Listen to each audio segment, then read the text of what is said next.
Avant de prier, prenons d'abord un moment pour écouter la parole de Dieu. Puis, nous prierons ensemble. L'amour de Dieu n'est pas semblable à aucun autre amour que tu aies jamais connu. Il n'est pas passager. Il n'est pas conditionnel. Il ne dépend pas de ce que tu fais ni de tes performances. L'amour de Dieu est divin. Il est vrai et il est éternel. La Bible fait une déclaration puissante dans la première lettre de Saint Jean, chapitre 4, verset 8, lorsqu'elle dit « Dieu est amour ». C'est la nature même de ce qu'il est. L'amour n'est pas simplement une action de Dieu, c'est l'essence même de son être. Tout ce qu'il fait découle de cet endroit d'amour pur et saint, et cet amour a été manifesté de la manière la plus radicale qui soit. Dans l'Évangile selon Saint Jean, chapitre 3, verset 16, il est écrit « Car Dieu a tant aimé le monde qu'il a donné son Fils unique, afin que quiconque croit en lui ne périsse pas, mais ait la vie éternelle.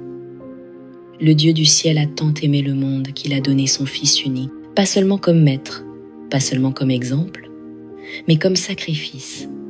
Jésus n'est pas venu pour condamner le monde, mais pour le sauver, et il est venu en sachant ce que cela lui coûterait. Il est venu en sachant qu'il serait trahi, rejeté, torturé et cloué à une croix. Mais il est quand même venu. Pourquoi ? Parce que l'amour de Dieu va jusque-là. Il n'a pas attendu que le monde se réforme. Il n'a pas attendu que tu sois parfait avant de t'offrir sa grâce.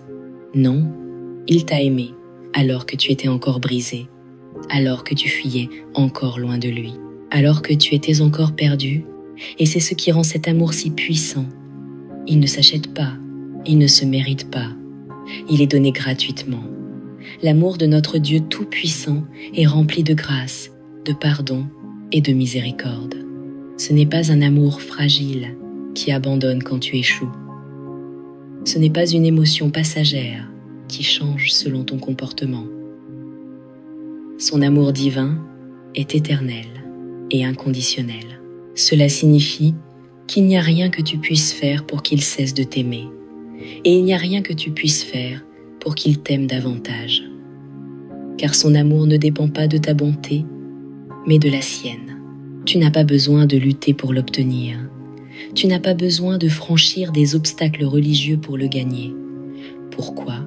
Parce que Jésus-Christ a déjà accompli toute l'œuvre. Sur la croix, il a porté le poids de chaque péché, chaque erreur, chaque regret. Il a payé le prix en entier afin que tu puisses recevoir le don de la vie, non par tes performances, mais par la foi. Voilà pourquoi tu peux te reposer. Tu peux respirer. Tu peux cesser d'essayer de mériter ce qui t'a déjà été offert. Je partage cela avec toi afin que tu puisses vraiment reconnaître la profondeur, la largeur, la hauteur et l'immensité de l'amour de Dieu pour ta vie. C'est un amour qui te poursuit même quand tu te caches. Un amour qui t'appelle même quand tu es silencieux. Un amour qui te protège de manière invisible. Un amour qui pourvoit à tes besoins avant même que tu ne demandes. Un amour qui te pardonne même quand tu te crois impardonnable. Alors, je t'exhorte, loue le Seigneur, loue-le pour qui il est, loue-le pour sa fidélité, loue-le parce qu'il ne change jamais. Même quand nous sommes inconstants, quand nos cœurs s'égarent, quand notre foi chancelle, son amour demeure ferme, sa miséricorde ne s'épuise pas. Dans la lettre aux Romains, chapitre 5, verset 8, il est écrit « Mais Dieu prouve son amour envers nous, en ce que lorsque nous étions encore pécheurs, Christ est mort pour nous. » Médite cela un instant. Le Christ n'a pas attendu que nous nous repentions d'abord. Il n'a pas attendu que nous nous purifions.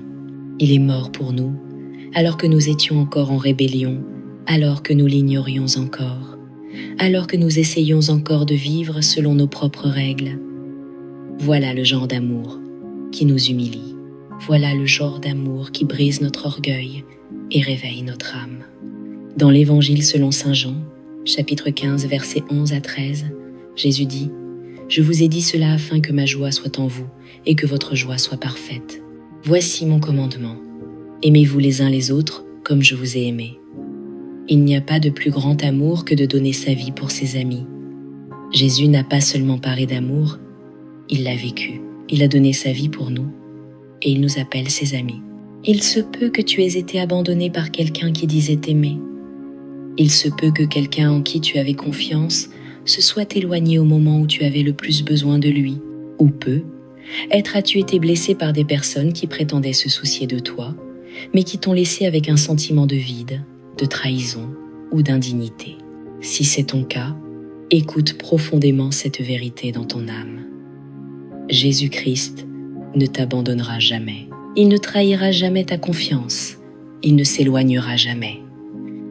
Tu as pu être rejeté par les hommes, mais Jésus ne te rejettera jamais. Il voit ta valeur. Il connaît ta dignité. Il connaît ton nom. Il connaît le nombre de cheveux sur ta tête. Il connaît tes peurs, tes rêves, ton histoire. Et malgré cela, il choisit de t'aimer. Ce n'est pas un amour superficiel. C'est un amour qui reste avec toi dans le feu. Un amour qui demeure pendant la tempête. Un amour qui te tient quand tu sens que tu t'effondres. Un amour qui restaure ce qui est brisé. Et pourtant, je veux que tu comprennes bien ceci. L'amour de Dieu n'est pas un laissez-passer pour continuer à vivre dans le péché. Ce n'est pas une excuse pour rester dans la rébellion. Ce n'est pas une licence pour demeurer le même. Bien sûr, il t'aime tel que tu es. Mais parce qu'il t'aime, il refuse de te laisser tel quel. L'amour de Dieu t'appelle à la repentance. Il t'appelle à grandir. Il t'appelle à la sainteté. Il veut que tu t'appuies sur lui. Laisse son amour t'attirer à lui. Laisse-le briser tes chaînes. Laisse-le transformer ta manière de vivre, de pardonner, de parler et d'aimer les autres. Car lorsque tu sais à quel point tu es aimé de Dieu, cela change tout. Prenons maintenant un moment pour prier ensemble. Seigneur Jésus bien-aimé, merci d'être un maître si bon et si aimant. Tu ne me traites pas comme le monde le fait. Tu ne me demandes pas d'être quelqu'un d'autre ou de faire ce que fait un autre. Tu me connais personnellement. Tu connais mon nom, mon histoire, mes luttes et mes forces. Et dans ta grande sagesse, tu m'as confié un don qui correspond parfaitement à la manière dont tu m'as créé. Tu es mon sauveur, Seigneur Jésus. Tu es l'agneau de Dieu, saint et sans tache. Et pourtant, tu as choisi de descendre dans la brisure de ce monde. Tu as quitté la gloire du ciel et tu es entré dans le temps et la chair. Non par obligation, mais par amour. Un amour si ardent, si tendre, si pur, que tu as accepté d'être transpercé, moqué et crucifié, afin que moi, qui ne méritais rien, je sois sauvé. Tu as tout donné, afin que je reçoive tout en toi. Et pour un tel amour, Seigneur, je ne cesserai jamais de te louer. C'est un amour que je ne peux pas rembourser, mais je passerai ma vie à t'adorer pour cela. Ô combien grand est ton amour, Dieu Tout-Puissant. Un amour qui dépasse toute compréhension humaine, un amour si large, si haut, si profond, que tu as donné ton Fils unique au monde, à des pécheurs comme moi, afin que je ne périsse pas dans mon péché, mais que je sois sauvé, racheté et reçoive la vie éternelle. Ce n'est pas parce que je l'ai mérité, ce n'est pas parce que je me suis montré digne. Je n'ai rien fait pour l'obtenir, et pourtant tu as donné librement. Et dans Jérémie, chapitre 1, verset 5, tu me rappelles « Avant que je ne t'ai formé dans le sein de ta mère, je te connaissais. Avant que tu ne sois né, je t'avais consacré. » Quel amour est-ce là, Seigneur? Que tu m'aies connu avant mon premier souffle, qu'avant que quiconque ne connaisse mon nom, tu l'aies déjà gravé dans la paume de ta main. Tu m'as choisi, tu m'as mis à part. Tu avais un plan pour moi. Tu es le Dieu qui connaît toutes choses, ce que je montre au monde et ce que je cache derrière des portes closes. Tu vois ce qui se fait dans la lumière, et tu vois ce qui est enfoui dans les ténèbres. Tu connais les choses dont j'ai honte, les erreurs que je regrette, les pensées que je ne dis pas à voix haute. Et pourtant, bien que tu connaisses toute la vérité sur qui je suis, tu as choisi de m'aimer quand même. Tu as choisi de répandre ta grâce. Tu as choisi d'étendre ta miséricorde. Tu ne t'es pas détourné avec dégoût. Tu t'es approché avec compassion. Tu as embrassé mes parties brisées et tu as proposé de les rendre entières. Tu ne m'as pas humilié. Tu m'as sauvé. Malgré mes failles, tu m'as montré un amour puissant. Un amour qui n'a pas peur de mes échecs. un amour qui ne fuit pas quand les choses deviennent compliquées, un amour qui couvre mes blessures et qui me guérit. Et je prononce les paroles de l'apôtre Paul dans la lettre aux Romains, chapitre 8, versets 38 et 39. J'ai la certitude que ni la mort, ni la vie, ni les anges, ni les démons, ni le présent, ni l'avenir, ni aucune puissance, ni la hauteur, ni la profondeur, ni aucune autre créature ne pourra nous séparer de l'amour de Dieu manifesté en Jésus-Christ notre Seigneur. Oui, Seigneur, rien ne peut me séparer de ton amour. Ni mes doutes, ni mon passé, ni mes erreurs, ni mes circonstances. Rien. Absolument rien. Merci, Seigneur, de m'avoir soutenu quand je me sentais m'écrouler, d'avoir recueilli chaque larme que j'ai versée en silence, d'avoir répondu à des prières que je n'arrivais même pas à formuler. Chaque fois que j'ai eu besoin de toi, tu as été là. Pas toujours de la manière que j'attendais, mais toujours de la manière qu'il me fallait. Et même quand je ne m'en rendais pas compte, tu me portais. Tu m'entourais de miséricorde, tu me soutenais par ta grâce. Tu me gardais quand je n'avais plus la force d'avancer. Et ainsi, ô Dieu, je te dis merci pour ta fidélité. À toi seul revienne toute la gloire, car toi seul es digne. Tu es mon refuge, l'ancre de mon âme, l'abri vers lequel je cours quand les vents soufflent et que les vagues se brisent. Il n'y a pas d'endroit plus sûr que dans ta présence.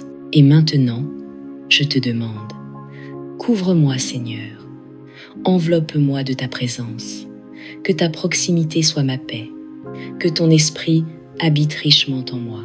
Marche avec moi chaque jour, Seigneur. Rends-moi conscient de toi dans chaque conversation, chaque décision, chaque souffle. Et je t'en prie, Saint-Esprit, aide-moi à comprendre combien ton amour est profond. Aide-moi à ne jamais le tenir pour acquis. Aide-moi à marcher d'une manière qui honore cet amour. Fais de moi quelqu'un qui vit différemment, qui hait le péché, non par peur, mais par respect, pour celui qui en a payé le prix. Aide-moi à aimer la justice, non comme un fardeau, mais comme une réponse joyeuse à la grâce. Merci, Seigneur Jésus.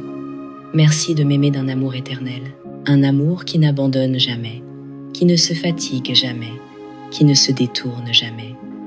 Merci de me prouver, encore et encore, que tu es fidèle.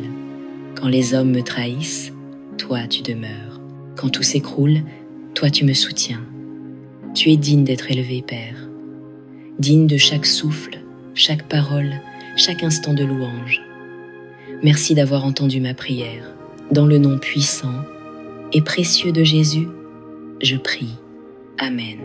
Si cette prière a touché ton cœur, écris Amen, comme signe de foi. Je prie pour que chaque bénédiction contenue dans cette prière repose maintenant sur toi, au nom de Jésus. Et si tu as besoin d'une prière particulière, n'hésite pas à nous le dire dans les commentaires. Ce serait un honneur de prier pour toi. Que la grâce et la paix de notre Seigneur Jésus-Christ soient toujours avec toi.